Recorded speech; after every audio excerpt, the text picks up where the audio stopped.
Well, hello. Hello, Hi, my name is Ryan. What's your name? my name is Keith Warren Lloyd, Very and good. I am a author and historian. I'm also your uncle. Oh, Okay. nice. Well, I thought you'd be the perfect person to talk to, since we just finished up our unit on thinking like a historian, and we talked about primary sources, secondary sources, historical context, all the important things, when we study history. And uh, Mhm. the kids are about to take a test, and so I had them ask you some questions, and uh, we'd like to go ahead and ask you some questions. Okay, let's do it. All right, first up, Selena. She says, "What made you want to study history, and how much money do you make?" Well, Selena, you're going to be disappointed with my answer. I do this as a part-time retirement avocation, if you will. I'm a retired firefighter. I was a firefighter down in the valley for 35 years. And then toward the end of my career, I started writing and I got published. And I started writing mid 20th century history, specifically World War II. That's what sells. So that's what the publishers want me to write about. So that's what I currently write about. Um, I get royalties. A lot of authors don't make a lot of money. I am one of those that doesn't make a lot of money. I make 10% of every book that's sold, which doesn't really amount to a whole lot. I make a few $1,000s every year, but um, I do this more as like I said, a part-time retirement occupation. And if I didn't have my pension from the fire department, I'd probably starve. So I make a few $1,000s a year. But you can, as an historian, if you get a position with a college or a university or a museum or something like that, you can make a lot more than what I'm making. So, what made me want to study history? And I'm looking at the list here, and the second question is from Nico, and he says, "What do you think is most important part of your job?" And my answer kind of addresses both Selena's question and Nico's question. And that is that I believe that it's important for us to study history because we cannot understand the present or how to navigate our way through the issues and the problems of the present day if we're unaware of how we got here in the first place. When somebody comes up to you and a friend of yours comes up to you at school or whatever, and they say, "Hey, I have a big problem. I need your help." What's the first thing that you say? What happened? What happened? What happened? Uh, and when the person will go on about the problem, then you might have to stop them and say, "Okay, hold on, go back to the beginning and tell me how this all happened. How did we get here? How did we get to where we're at right now?" And then you can start breaking it down and start solving your problem. That works on a personal level, and we also do that on a societal level. um, as a country, as citizens of the world, we need to be aware of what got us to the present day, and why our lives and why our country and why our environment is the way that it is. And if we don't understand that, we can't break it down, and we can't solve our problems. There was a philosopher in the early 20th century named George Santayana. And he was famous for saying, and this often gets attributed to Winston Churchill, but George Santayana was the first one who actually wrote it. And he said, "Those who do not study history are condemned to repeat it." And we've seen that throughout history is societies, people, nations, they make the same mistakes over and over again. And a lot of it is because they didn't pay attention to the lessons of the past. And so that's why I think my job as an historian is important. and that's what really made me want to study history, and so that I could write about it and I could help educate people so that we can learn from our past and hopefully avoid some mistakes in the future. Very, very good. I So think we talked about that before about many military generals and officers. Um, a hard lesson is losing men on the battlefield, and uh, they want to study from and learn from the mistakes and successes. the successful generals, the good generals, the famous ones you've heard of, uh, General Eisenhower, General Patton come to mind, General Schwarzkopf during the Gulf War. Uh, they were students of history, and they were students of past campaigns, and they knew what worked and they knew what didn't work from their study of history. And in military academies like West Point and the Naval Academy and the Air Force Academy, there's a big emphasis on that, learning from the mistakes of others. So that's why history is so important. Absolutely, absolutely. Well, a lot of people find history boring, but Mhm. Lindy wants to know what the most exciting thing that you've studied or written about. um, well, I'm not one of those people that finds it boring. I know some people do, but I find it exciting. The probably the most exciting thing that I've studied and written about was there was an event that occurred in uh, the Second World War in Phoenix, Arizona. There was a prisoner of war camp just outside Phoenix called Papago Park POW camp. And in December of 1944, just before Christmas, 25 German sailors who had been captured and were brought to Arizona to spend the rest of the war in this prison camp. They dug a tunnel and tunneled out of Papago Park, and they escaped. The exciting thing about that was that, as for me as an historian, was that it wasn't a very well known event, and it still really isn't. A lot of people don't know about it. Um, I get it all the time. I'll have people that will email me, or if I'm at a book signing, or they'll come up to me and they'll say, "I had no idea. I've lived here all my life and I never heard that story." And there were uh, a couple of newspaper articles that were written about it. There was one in the New Times. It was a fairly lengthy one, and there was a book that was written about it back in the 1970s, and it was very obscure and quite honestly, it wasn't very good. Um, and we talked about this when we spoke yesterday, is that just because you're a good researcher does not mean you're a good writer. And unfortunately, there are a lot of guys that can get the information, but they just can't make it work on paper, and they can't communicate that. And unfortunately, this guy was one of them. And so there wasn't really a definitive account, a readable account of the Papago Park incident. And it was exciting for me to uncover those details.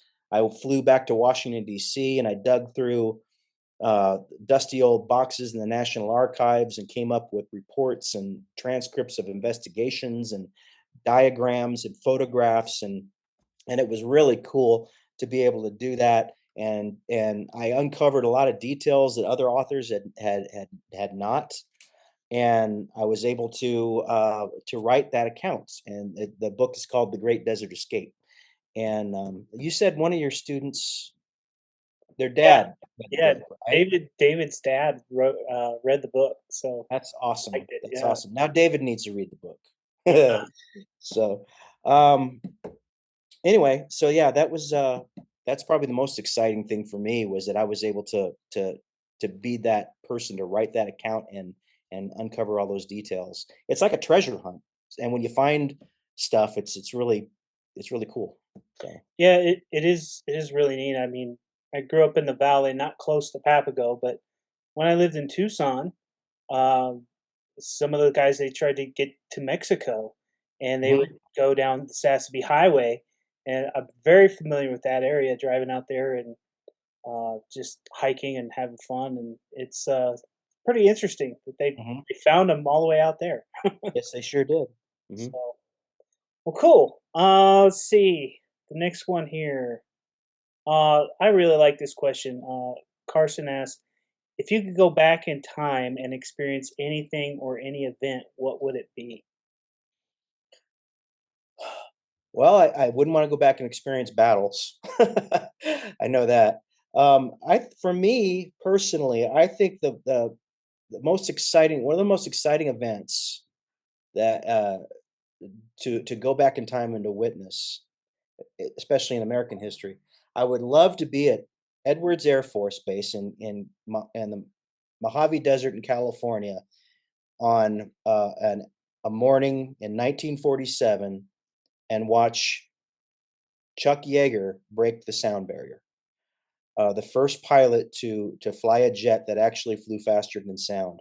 Um, that entire era from the late 40s after World War II to the late 60s when we landed on the moon, the we broke the sound barrier. We developed airplanes that rocket powered airplanes that could reach the outskirts of space. We selected the first 7 Mercury astronauts, the first astronauts America ever had, and started the space program. John Glenn, Alan Shepard, Gus Grissom, those guys that were the pioneers of going into space. And I think that was a real fast paced and exciting period of history. And I would have really loved to have watched all that unfold. I think that would have been really cool. Um, my parents, my dad, your grandfather, was in the Air Force at that time, and they're stationed at Edwards, and they were there for the whole thing. And I missed out on it because I was born uh, in the late '60s. I was born in 1967, so um, that I was right at the tail end. I don't remember any of that, but I do remember watching the later moon landings on television, on black and white television, if you can imagine that. But, that would have been a really cool, era to go back and experience, so. Yeah, that is really neat. I think of the guys on, I think it was Apollo 17, the last mission, and Mhm. they stayed for several nights in the LAM. And that's the mission I was referring to. I actually remember I'm vaguely, but I remember watching that on television. I just I couldn't imagine that. It's Mm, just really cool. yeah. I'm, you know, I'm a history nerd too. I read a lot of. I'm on my quest I to didn't say I was a nerd, but that's fine. yeah. Go ahead. I've been on my quest to But I read am. Go ahead. books about every president, and I think right now I'm on Van Buren, and I've done some. I haven't done them all in order, but just reading about some of these famous presidents in history, just being a fly on the wall, being able to see some of these conversations and things, this just Mhm. would have been really neat. Fascinating. Yeah. But all right, Scarlett wants to know if you could look into something that you haven't yet, what would it be? It would be I'll refer you to my last answer. I think that I intend to, at some point, find a niche topic about the early space program. I don't know what that's going to be yet, but I think that's where I want to go next. Um, right now, I've written 5 books about the Second World War. I have another one that's coming out next month on October 21st. And after that, I think I would like to try something different. And I think that I would like to delve into the early space program and write something like that. And that's kind of what I do. I'm a niche topic author. I try to find stories that I mean, yeah, I'm writing about World War II, and a lot of thousands of books have been written about World War II. But I find topics, incidents or whatever that very few people have ever written about, and some topics that nobody's written about. And that's I'd like to find something like that, some little nugget of history that nobody's written about the space program yet, and go from there. So Well, that would these be are very good questions, by the way. Very good questions. I was really impressed with Mhm. some of these questions. Me too. The hardest part was whittling them down because we couldn't ask them all. Right. Right. But all right, that was a good question. Simber wants to know Have you discovered something new about history in your research and writing? Have you found something that somebody didn't know about? Uh, I I don't think that what springs to mind is not necessarily something that people didn't know about, but uh, I was able to clarify something that had been a bit of a mystery. Um, there is an Air Force base down in the valley outside of Glendale, Luke Air Force Base. I'm sure you guys have heard of it or have seen it, been there. And it is named after a Phoenix native named Frank Luke. And Frank Luke was a pilot in the First World War. He was the first aviator to receive the Congressional Medal of Honor. And he was killed on September 29th, 1918, on the Western Front during the First World War. Um, the circumstances surrounding Frank's last hours were kind of unclear, and there was a generally accepted version of events that people thought that he had done, where he was and what he was doing. And I don't want to really get into the story too much. You can read the book, but and the book's really short if you have a short attention span. Anyway, uh, I was able to determine exactly where he was and what he was doing by going through again historical archives and reports and letters that had been written home by other service members and stuff like that.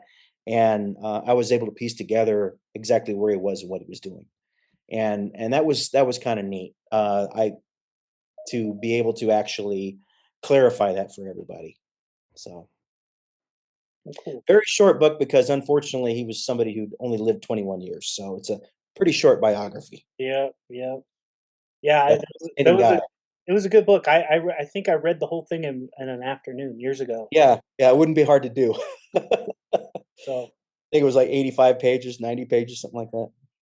yeah, interestingly, side note, Davis Monthan, where I was stationed, it's named after two guys, Davis and Monthan. Not not Davis It Monthan. was hyphen Mothin. Yeah, Okay. two dudes. They didn't know who to name it after, so they named it after two. Well, that was nice of him. They were in World War One. Oh, okay. Yeah. So, all right. Good question, Simber. Lex. This is a really good one. I Uh, like this question, but I like this question. yeah, I had to help him flesh it out, but basically, um, when you're interviewing a primary source, like a World War II veteran or something, how do you know that the information that they're giving you is accurate? Uh, well, so you just mentioned World War II veteran primary source. Just as an aside, uh, I actually interviewed a gentleman who was 95 years old, who was a on the USS Maryland during World War II, and I got a hold of him just by chance. I found out about him and called him. He lived in Ohio, and I called him, and we had really a couple of really good conversations. And I interviewed him from the book, and I put him in the book, and we kind of became pen pals as you know, and communicated, stayed in touch. I went back to Ohio. Uh, when was that? In April? Yeah, it was in April. I went back to Ohio, and for his 100th birthday, Oh, and cool. that was really cool. I got to meet him face to face, and it seemed like everybody that was there had read my book, and it was really a neat experience to be able to see him and talk to him. And it was like we'd known each other for years and years. It was really cool. He just passed away. Oh, He bummer. just passed away this summer.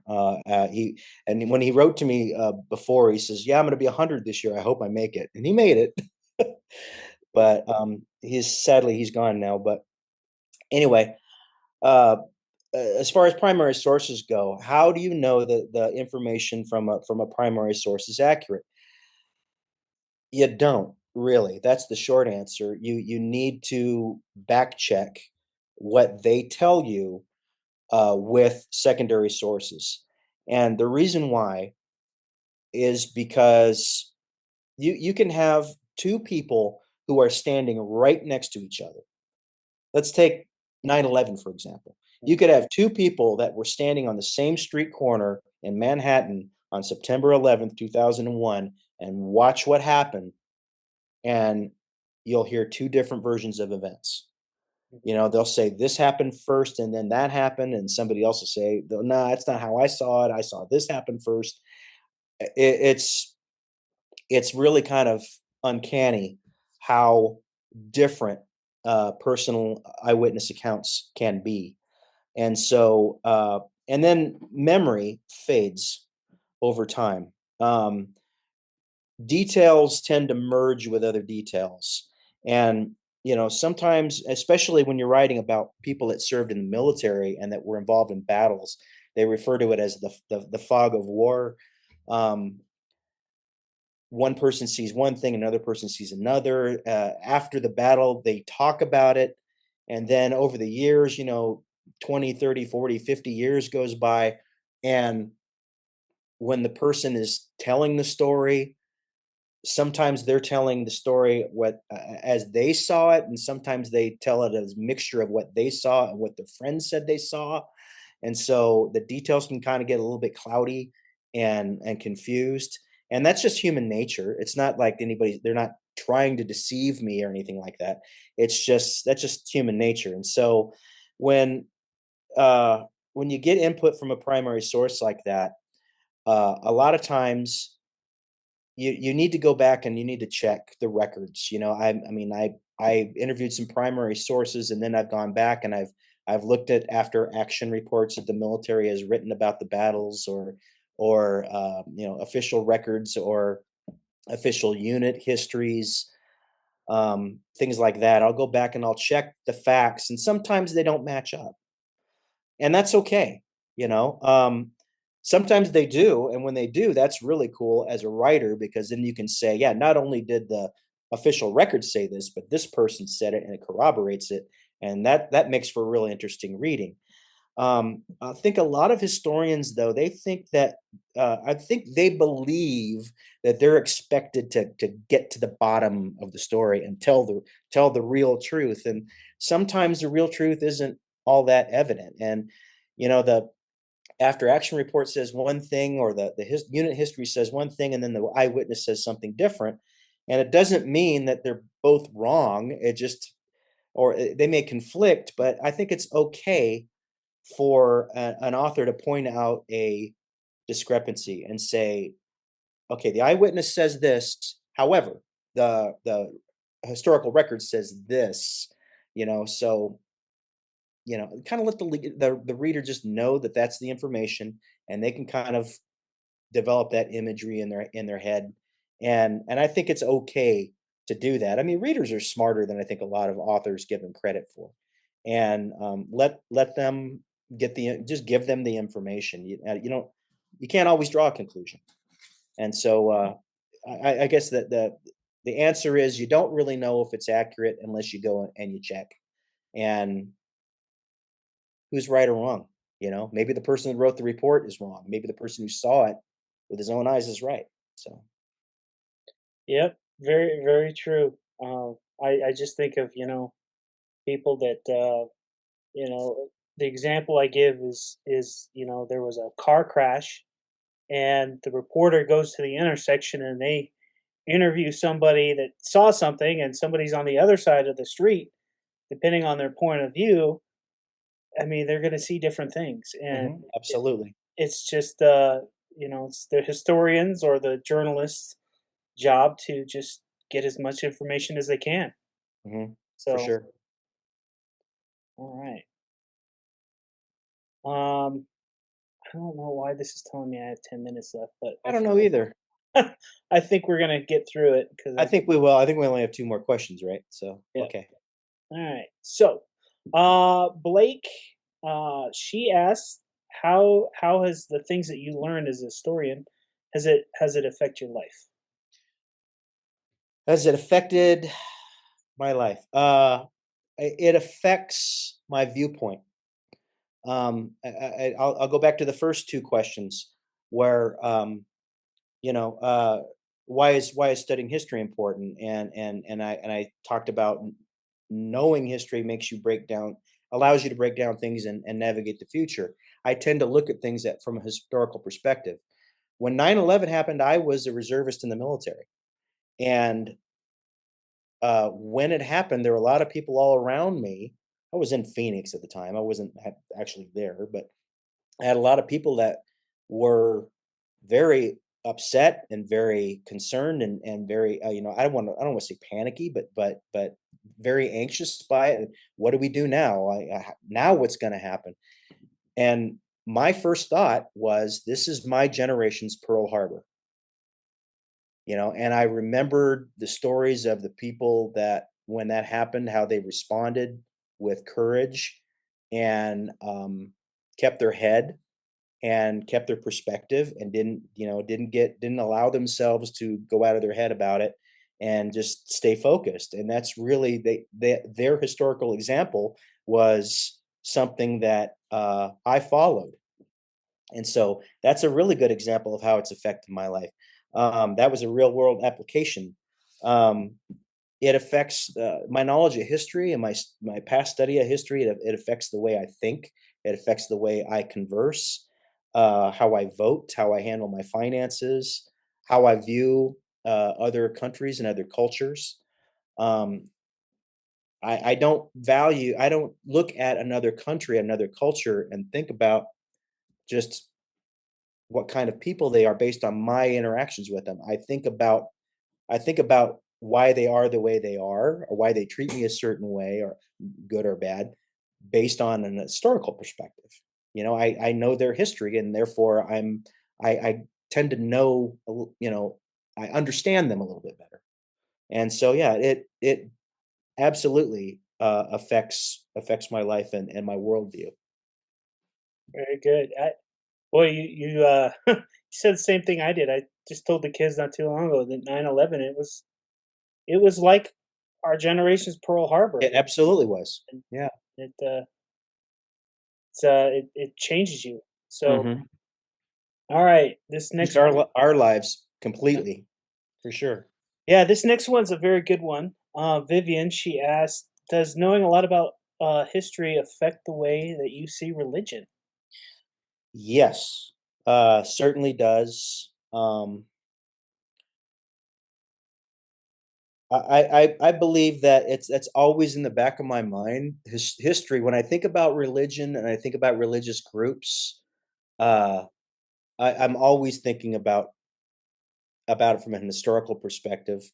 Um, you can't help but notice that religion affects the way groups of people think and the way they interact with one another. Um, and throughout history, there have been some very terrible things that have occurred uh, based on religion. Look what's happening right now in Israel on the Gaza Strip. The Palestinian Arabs and Jews have been at each other's throats for centuries. This is nothing new. Mhm. Um, this is just the latest thing that has happened in a conflict that stretches back to biblical times, Mhm. literally. Yeah. And so there have been religion colors the way people and nations think and interact. And I always have to think about that when I consider religious think about other people's religious faiths and things like that. It's always seems to be in the back of my mind how with the history that got them to where they are at right now. So yeah, absolutely, it affects the way that I look at religion. Yeah, it does. Cool. That's a dicey subject, so It, you got to kind of dance around that one a little bit. it, People have strong opinions about it, and they have their faith, and that's fine. But but yeah, that's it. Certainly does. Absolutely, and so much. A lot of different aspects of religion are rooted in history. You know, Hmm. and it's it's important we know that. I mean, history. It's not just religion, but it's our family history. It's our medical history. I mean, history is important. Mhm. It's, And it's very important. that's why the government says kids need to sit in class and learn about it. That's right. So, well, great. Thank you very much for Welcome. taking the time. And I know we had to redo this because uh, technical difficulties, and now it's Mhm. telling me the time's clicking away. I I think paid we're okay. 16.99. I don't know why it's telling me I need to upgrade to pro, but whatever. I'm retired. I'm not gonna upgrade to pro. Well, I just bought a month of it. I didn't pay a whole year for it. So anyway, hey, thank you again very much. Appreciate it. And if the Oh, kids didn't you have, say you're gonna make David do a book report on the Great Desert Escape? yeah, I think he does. He Okay. owes me a 1 page report. Okay. All right. So Well, he can tell him he can contact me and I'll hook him up. sweet. All Okay. right. Well, we might have to talk to Miss Finch and get some of your books in the library. People, Oh, that's a great idea. kids might want to read them now. Outstanding. Let's do that. So awesome. Well, thank you very much, and Thank you, Ryan. see you around. All right. Thank you, everybody.